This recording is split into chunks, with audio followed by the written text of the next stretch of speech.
목회자 안식월이 끝나고 첫 휴일입니다.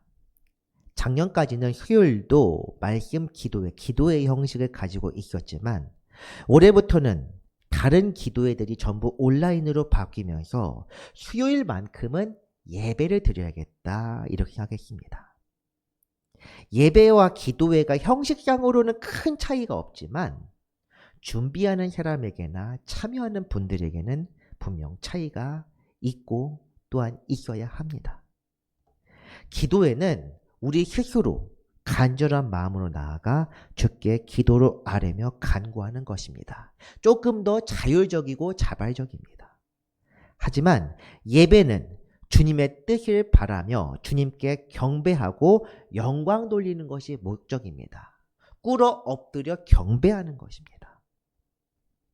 준비하는 저로서도 훨씬 더 부담이 크고 참여하는 분들 또한 어느 정도 부담을 가지고 오셔야 하는 것이 바로 예배입니다. 그래서 아예 수요 예배를 이제 꽤 오랜만에 다시 드리면서 수요일 또한 본문 강해로 설교해 볼까 생각하면서 준비한 것이 바로 이 전도서입니다. 물론 제가 제 마음대로 하고 싶어서 선택한 것은 아닙니다. 저도 이왕이면 예배보다는 기도회가 편하고 묵상하는 것이 훨씬 더 부담이 적습니다. 하지만 처음 안식월을 계획할 때 그 처음 안식월이 이제 어쨌든 수요 예배에서 기도회로 전환되는 그 시기였습니다. 그때 기도 중에 하나님께서 말씀하신 것이 있었습니다. 안식월 중에는 지혜서 중에서 잠언을 읽고 묵상한 것이, 그리고 수요 말씀 기도회 때 시편을 다 읽으면 다른 지혜서인 전도서를 함께 묵상해야 한다. 그런데 막상 준비하다 보니 가볍게 묵상하기에는 조금 내용이 심오해서 여러분과 잘 나눌 수 있을지 걱정이 많았습니다. 작년 추석 때 작은 예배 드릴 때 제가 이렇게 잠언 말씀을 묵상하는 걸 직접 여러분과 함께 주일 예배 때 나눈 적도 있었지만 전도서는 그렇게 하기는 조금 어렵습니다. 그래서 아무래도 이것은 예배로 드려야 하고 또한 철저하게 준비해서 본문과 또 영어 성경 여러 버전을 살피면서 깊이 있게 준비하고, 그러다 보니까 아무래도 수요 예배 이 설교까지 따로 편집해서 올려야 할지 이건 고민 중입니다만 어쨌든 기도하며 시간을 들여서 준비했습니다. 이 시간 참여하는 분들, 저를 포함한 모든 분이 주님께 영광을 돌리며 주 뜻을 찾고 은혜의 시간이 되기를 바라는 마음입니다. 구약 성경은 크게 율법, 예언서, 성문서 이렇게 세 종류로 나뉩니다. 오늘부터 읽을 말씀인 전도서는 이 중에 성문서, 거룩한 문서에 속하며 성문서 안에서도 지혜문학이라고 불립니다. 제가 문학이란 표현을 좋아하지 않으므로 지혜서라고 하겠습니다. 이 전도서의 저자는 누구냐? 말씀 첫 부분에 나와 있습니다. 다윗의 아들 예루살렘 왕 전도자의 말씀이라. 전도자, 히브리어로 코헬렛이라고 하는데, 그래서 이 히브리어 원문 성경은 이 전도서를 코헬렛이라고 부릅니다. 물론 히브리어 원문 성경은 제목이 따로 있는 것이 아닙니다. 첫 글자가 곧 제목입니다. 이 코헬렛이 첫 번째 나옵니다. 코헬렛, 벤 다위드 이런 식으로 시작하는 것입니다.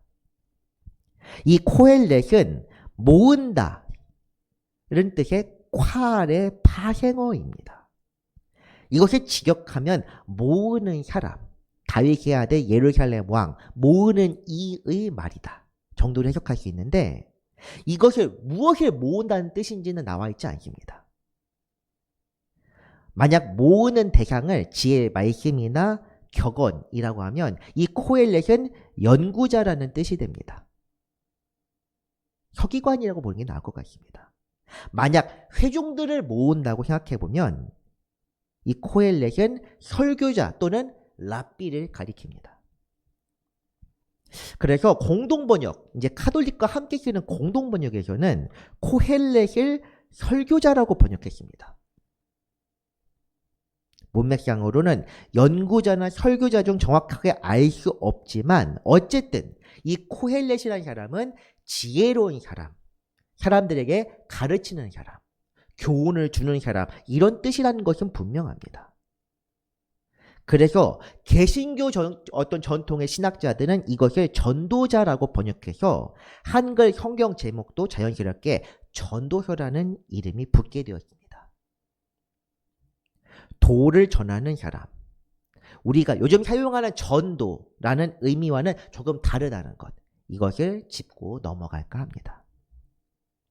어쨌든 코헬렛은 전도하는 사람이라기보다는 도를 가르쳐 전하는 설교자 또는 선생이라고 보는 것이 자연스럽습니다.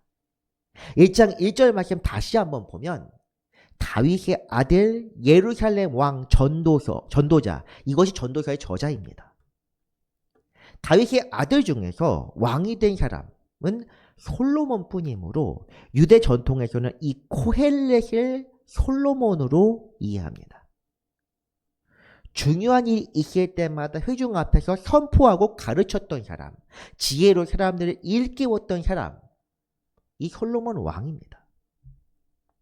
하나님께서 주신 지혜로 많은 것을 깨우쳤기 때문에 솔로몬은 역사상 어떤 사람들보다도 지혜로웠던 사람, 성경은 그렇게 기록합니다.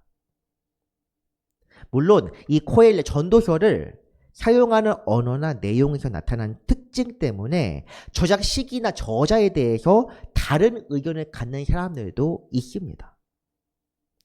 우선 다윗의 아들이라고 하지만 아들한테 이 배는 자손이라는 뜻도 가지고 있습니다. 그래서 다윗의 자손, 예루살렘에 있는 지도자, 코헬렛이다. 이렇게 말할 수도 있기 때문입니다.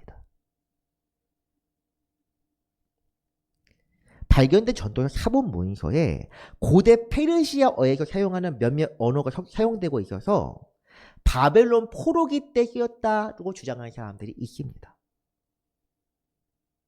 또는 그리스 사상, 어떤 이 허무주의에 가까운 그리스 사상이 섞여 있기 때문에 헬레니즘 통치기에 쓰였다. 신구약 중단 시대라고 합니다. 그때 쓰였다. 물론 지금 우리가 읽는 이 전도서 말씀은 성경 저자를 전통적인 관점에서 솔로몬으로 이해하고 진행하겠습니다. 제가 이 중간중간 솔로몬 왕은 이랬었는데 솔로몬 왕이 이렇게 했었는데 이런 말을 했다. 이런 표현을 쓸 것이기 때문이 아니라 중요한 것 자체가 이 성경이 언제 쓰였는가, 저자가 누구인가, 이것이 아니기 때문입니다. 하나님께서 이 말씀을 통해 우리에게 지금도 말씀하고 계신다는 것, 이것이 중요합니다. 저자나 성경 어떤 저작 시기는 부차적인 것이며 적어도 우리가 예배 시간에 고민을 생각할 문제는 아닐 것입니다. 이제 전도서의 주제에 대해 말하자면 시작 부분이 1장 2절과 마지막 부분에 해당하는 12장 8절에 두 번에 걸쳐서 분명히 언급하고 있습니다. 핵심 주제이면서 오늘 말씀 제목이 되는 9절, 2절 한번 보겠습니다. 전도자가 이르되 헛되고 헛되며 헛되고 헛되니 모든 것이 헛되도다. 이 헛되다는 말이 이 짧은 9절 안에서 5번이나 반복해서 나타납니다. 대체 무엇이 헛되다고 하는 것일까? 모든 것, 곧 세상에 있는 모든 것이 다 헛되다고 말합니다. 지난 주일에도 짧게나마 말씀드렸지만 영원하지 않고 언젠가 사라지기 때문에 헛된 것입니다. 세상은 유한하고 자연세계도 유한합니다. 사람도 인생에 따라 어떤 이들은 대단하고 존귀하게 보여도 언젠가 사라지게 되고 비천하고 평생 고통받는 사람도 언젠가 사라질 것입니다. 그렇다면 구체적으로 무엇이 헛됩니까? 첫 번째로 언급되는 것, 이것은 사람의 노력과 업적입니다. 해 아래에서 수고하는 모든 수고가 사람에게 무엇이 유익한가? 해 아래에서, 전도서 전체에서 총 29번이나 사용되는 말입니다. 이것은 온 세상을 가리키는 말로 이 세상에서 존재하는 모든 이들의 수고가 무익하고 헛된 것이라고 말씀하는 것입니다. 왜 그렇습니까? 결국 사람이 하는 모든 일에는 언젠가 끝이 오며 사람 자체도 그 수명 때문에 언젠가 끝이 오기 때문입니다. 다음 절입니다. 한 세대는 가고 한 세대는 오되 땅은 영원히 있도다. 여기서 영원하다는 말이 처음으로 나옵니다. 땅이 영원하다. 이 가치관, 이것은 옛 이스라엘과 유다의 생각입니다. 그들은 하늘과 땅을 여호와께서 창조하시고 주관하시기 때문에 그것이 영존하다 이렇게 믿었습니다. 제가 개인적으로 전도서의 저자를 솔로몬을 보는 것도 이런 이유입니다. 바벨론 포로기든 포로 귀환시기든 신구약 중간기든 이때만 해도 하나님의 심판이라는 가치관이 사람들 사이에 들어왔기 때문에 예언서대에 보면 나와 있지 않습니까? 땅이 영존할 것이라는 개념 자체가 없습니다. 새 예루살렘은 구약시대에도 있던 개념입니다. 솔로몬 때야말로 심판과 부활이라는 개념이 아직 생겨나기 전입니다. 뭐 어쨌든 이때는 생명은 소멸하더라도 땅과 하늘은 영원할 것으로 생각될 때입니다. 그래서 이 사람들은 모든 것들을 아무리 향유해도 결국에는 세상은 남고 우리는 없어진다. 이것이 한탄할 수밖에 없었습니다. 지금 우리들 시점에서도 한번 생각해 봅시다. 기술이 참 발전하고 참 좋습니다. 하지만 부활도 없고 심판도 없다 생각해 봅시다. 죽으면 땅에 묻혀 음부에서 어둠 속에서 영원히 모든 것이 버리고 잠들게 됩니다. 그런 생각에 팽배할 때에 죽음이 가까워져 온다면 어떤 생각이 들겠습니까? 뭘 어떻게 해야 할까? 죽음을 피해보려 해도 피할 수 없고 결국 모든 것이 다 끝나고 만다. 공술의 공수고 다 빈손으로 가야만 한다. 허무함과 비통함이 남는 것은 당연할 것입니다. 그렇지만 그런 땅 역시도 새로운 것과 신비로운 것들로 가득 차 있는 것은 아닙니다. 이어지는 5절을 한번 봅니다. 해는 뜨고 해는 지되 그 떴던 곳으로 빨리 돌아가고 하루가 지날 때마다 해가 뜨고 지는 것을 볼 수 있습니다. 그런데 어떻게 하루 만에 다시 해를 볼 수 있습니까? 물론 우리는 과학의 발전으로 인하여 태양이 아닌 지구가 우리가 달을 딛고 있는 이곳이 돌고 있다는 것을 압니다. 그렇지만 이때만 해도 땅이 중심이고 하늘과 우주가 돈다는 일명 천동설이 주요였으므로 해가 빠르게 돌아서 원래 자리로 돌아간다고 믿었습니다. 물론 지동설이 알려져 있는 지금도 오늘도 우리 또한 이런 천체의 움직임이나 자연의 법칙은 신비로운 영역입니다. 아니, 그렇게 여기는 것이 당연합니다. 우리는 이런 것들의 작용과 법칙은 알고 있지만 그것이 어떻게 생겨났는지, 어떤 식으로 작용하는지, 무슨 원리 작용하는지는 알 수 없습니다. 그리고 그것들이 어떻게 지금까지 유지되고 조화롭게 남아있는지도 모릅니다. 하지만 그렇다고 우리가 그 역사를 다 알 수 없다고 해서 자연 법칙을 순수하게 신비롭다고 합니까? 아닙니다. 대부분은 그냥 이 세상의 것을 그냥 그대로 있는 것으로 치부하고 넘어갑니다. 새롭다고 하려면 태양이 뜨지 않는 날도 있어야 하고 때로는 달이 하나가 아니라 2개 뜨는 날도 있어야 하고 물론 제가 지금 억지를 쓰는 것일지도 모릅니다. 하지만 그것 똑같이 날이 계속 반복된다. 이것이 바로 이 세상의 법칙입니다. 그것을 두고 해 아래 새로운 것이 없다. 이 전도서 앞부분의 주제인데 이 중요한 주제를 설명하기 위해 예시에 드는 첫 번째가 바로 이 자연시장입니다. 그리고 다음 주 우리가 읽을 전도서의 주제이기도 합니다. 모든 것은 처음 있던 길로, 처음 왔었던 길로 돌아가고 또다시 모습을 드러내는데 사람의 인생은 그렇지 않습니다. 세대는 가고 세대가 온다. 이전에 있던 세대는 잊혀져 버립니다. 태양은 계속 떠올라서 자기 존재 드러내는데 사람만 그렇지 않습니다. 그래서 무엇이 유익한가? 이것이 전도서 앞부분의 내용입니다. 태양과 천체뿐 아니라 땅의 법칙도 마찬가지입니다. 6절 보면은 이렇게 나옵니다.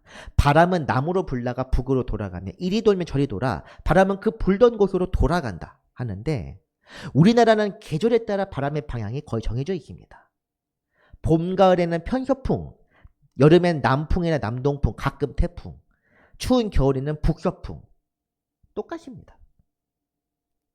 유대 지역도 지역적 특징에 따라서 사방에서 바람이 붑니다. 여기서는 남풍과 북풍이 언급되지만 이리저리 돌다가 불던 곳으로 돌아가게 된다는 것. 결국에는 바람이 어디서부터 왔는지 모르겠지만 때론 동에서 오고 때론 서에서 오고 때론 남에서 오고 때론 북에서 오는데 남쪽에서부터 북쪽으로 불던 바람이 어느 순간 또 북쪽에 남쪽으로 불기도 하고 해 아래 새로운 것이 없구나. 이것을 비유적으로 설명한 것입니다. 태양과 마찬가지로 바람 또한 그 있던 곳으로 돌아간다. 불던 곳으로 돌아간다는 것. 생겨나는 것, 작용하는 것, 사라지고 또 나타나는 것. 이것은 우리가 잘 모르는 이야기입니다. 그렇지만 그렇다고 없던 것이 생겨나지는 않습니다. 있던 것이 또 올 뿐입니다. 만약에 있던 것이 사라지고 난다면 바람이 한쪽 방향만 계속 불어야만 하는데 그런 것은 또 아닙니다. 세상 사람들은 그렇게 말하곤 합니다. 과학이 발전하면서 신비의 영역은 점차 사라지고 그에 따라 우리는 비과학적인 신에 대한 믿음을 버리고 대신 기술과 지식을 믿어야 한다. 그런데 지금 보면 그런 날이 오기는 아직도 먼 것 같습니다. 아니, 그런 날이 올까 싶습니다. 저도 최근에 AI를 몇 번 사용해 보았지만 이 인공지능 기술조차도 아직 지식의 한계, 우리 인간의 지식조차 넘어서기 참 미흡합니다. 전도서에 나오는 오늘의 말씀은 이제 설명할 수 있을지도 모릅니다. 해가 뜨고 지는 것은 사실 이 지구가 돌기 때문에 지구의 자전과 공전 속도가 빠르니까 이렇게 나타나는 것이다. 바람이라는 것은 기압 차이로 인해 생겨난 공기의 움직임이고 계절에 따라 온도가 변하면서 온도 차이로 생긴 기압 차이, 때로는 이렇게 올라가기도 하고 내려가기도 해서 그 비어있는 공간을 바람이 채우는 것이 바람이다. 설명할 수 있다고 성경이 가짜가 됩니까? 그렇지 않습니다. 사실 오늘 말씀은 과학적인 법칙을 설명하는 것이 아닙니다. 이 세상의 것들 결국엔 다 그냥 순환되는 것이기 때문에 새로운 것이 아니다. 헛된 것이다. 이렇게 말하는 것입니다. 영원하게 있는 땅과 하늘은 같은 것이 반복되고 유한한 존재들은 있다가 사라져버린다. 이것이 이렇기 때문에 헛된 것입니다. 우리가 기술을 통해 얻은 지식 또한 유한하고 지식이 아무리 쌓여도 결국 영원을 설명할 수는 없습니다. 그냥 있는 것을 어떻게 활용하고 어떤 식으로 쓸 수 있는지를 논할 뿐입니다. 그것을 아예 깨트려 버릴 수 있는 방법도 있을지는 모르겠지만 그렇다면 우리 자신들, 인류 자체가 아예 사라지게 될 것입니다. 결국 이 영속적인 것에 대해서는 설명할 수도 구현할 수도 없습니다. 그리고 믿지 않는 사람들이 인정하는 것이 있는데 언젠가 이 자원들이 고갈되고 에너지가 떨어지면 세상이 망할 수도 있다는 것을 인정할 겁니다. 언젠가는 끝이 옵니다. 그것을 어떻게 늦춰보고자 재생에너지를 사용하고 우주까지 탐험을 해서 무엇인가 알 수 있을까, 무엇인가 볼 수 있을까 생각을 하고 또 기존에 있던 걸 다시 쓰고 다시 한번 만들어보고 그래도 언젠가는 끝이 옵니다. 무에서 유를 창조할 수는 없습니다. AI 그리고 생명 연장 이런 것도 하지 어쨌든 그것의 연장일 뿐이지 없는 것에서 있는 것을 만들어내지는 못합니다. 석탄과 석유 이야기를 많이 하는데 그것이 오랫동안 어떻게 축적되어 왔는지 이렇게 하면 이렇게 되는지 우리가 현재 우리가 과학기술을 통하여 실험해서 만들어낼 수는 없습니다. 이것 또한 하나님께서 오랫동안 준비하신 것이란 그렇게 생각밖에 되지 않습니다. 결국 하나님의 영역입니다. 기술과 지식이 새로운 것들을 계속 만들어내고 창조하는 것처럼 보이지만 그것 또한 언젠가 끝이 오고 결말이 정해져 있습니다. 그렇기 때문에 오늘날에도 아무리 발달한 시대에 사는 고차원적인 지식을 가지고 있는 사람조차도 똑같은 결론에 다다를 수밖에 없습니다. 헛되고 헛되도다. 이제 오늘 본문 마지막 7절입니다.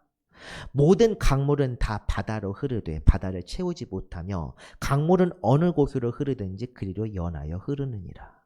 이번에는 물, 강과 바다 이야기입니다. 우리나라는 강도 많고 하천이 꽤 넓은 편이지만 이스라엘 지역의 강들은 그렇게 크지 않습니다. 하지만 이런 강과 하천들 사이에 거주하며 동식물이 살아가고 사람들도 생활을 영위할 수 있습니다. 이런 물의 흐름에 대해 말하면서 전도자는 자연세계가 이처럼 어디서 오고 어디로 가는지에 대해서 생각해 봅니다. 오래전 이야기이기 때문에 이 물의 순환 또한 증발해서 구름이 되어 다시 비가 되어 내린다. 이것이 과학적으로 알지는 못했습니다. 그럼에도 이때 당시에도 모든 것이 서로 연결되어 있다. 앞서 7절 보면 연하여라고 되어 있는데 연하다는 연결되는 뜻이지만 연결되어 흐른다. 마치 강이 바다로 흘러가긴 하지만 바다를 채우지 못하는데 어느 순간 다시 강이 되어 다시 흐르고 있다. 이렇게 말하는 것입니다. 놀랄만한 통찰입니다. 하지만 그것이 전부입니다. 오늘 우리들이 생각하는 것도 똑같습니다. 이 광대한 자연세계의 법칙, 어떻게든 멈추지 않고 움직임에 역사하지만 그 일은 이미 다 정해진 것이다. 톱니바퀴처럼 같은 일을 반복할 뿐입니다. 새 것은 없습니다. 다 알 수 없더라도 이미 우리에게 알려진 것들밖에 없습니다. 해는 빛을 내어 식물을 자라나게 하고 그 식물을 동물이 먹고 번식하다가 언젠가 소멸합니다. 사람 또한 마찬가지 동식물을 주관하고 그들을 이용하고 개발하고 자연도 개발하지만 언젠가 그 역사 또한 끝이 나게 될 것입니다. 개인의 삶뿐 아니라 이 역사도 문명도 다 똑같습니다. 우리는 이 성경시대와는 달리 기술과 지식이 발달한 시기에 살고 있지만 우리 또한 사실 이들과 관점 자체가 달라지지는 않습니다. 결국에는 이런 것들은 다 유한하고 언젠가 끝이 온다는 것을 인정할 수밖에 없습니다. 세상 모든 것들은 언젠가 끝이 오게 될 것이며 자연현상은 우리가 보는 대로 계속 흘러가고 있다. 이 자연세계에 관한 전도자의 생각은 다음 시간에 더 알아보도록 하겠습니다. 말씀을 정리합니다. 전도서는 다윗의 아들 예루살렘 왕 전도자의 교훈으로 만물과 영혼에 대한 고찰을 기록한 성경입니다. 그 첫 부분에서 전도자는 모든 것이 헛되다고 말하면서 세상에서 수고한 것이 무의미하다는 것을 알립니다. 우리는 이런 자연세계의 질서를 통해 이 세상이 헛되고 더덕임을 깨닫고 영원하신 하나님의 뜻을 찾아야 합니다. 이 남은 한 주도 주 안에서 살아가며 주님의 뜻을 구하고 찾는 모든 성도 되시기를 바랍니다. 기도하겠습니다. 거룩하신 하나님 아버지, 우리를 향한 은혜에 감사드립니다. 우리를 향한 주님의 뜻을 구하며 주 뜻대로 살게 하시고 세상의 것, 헛된 것에 마음을 두지 않고 오직 영원한 나라를 바라며 거룩하신 보좌로 나아가게 하여 주옵소서. 언제나 도우시고 함께 하시는 영원하신 우리 주 예수 그리스도의 이름으로 기도합니다. 아멘.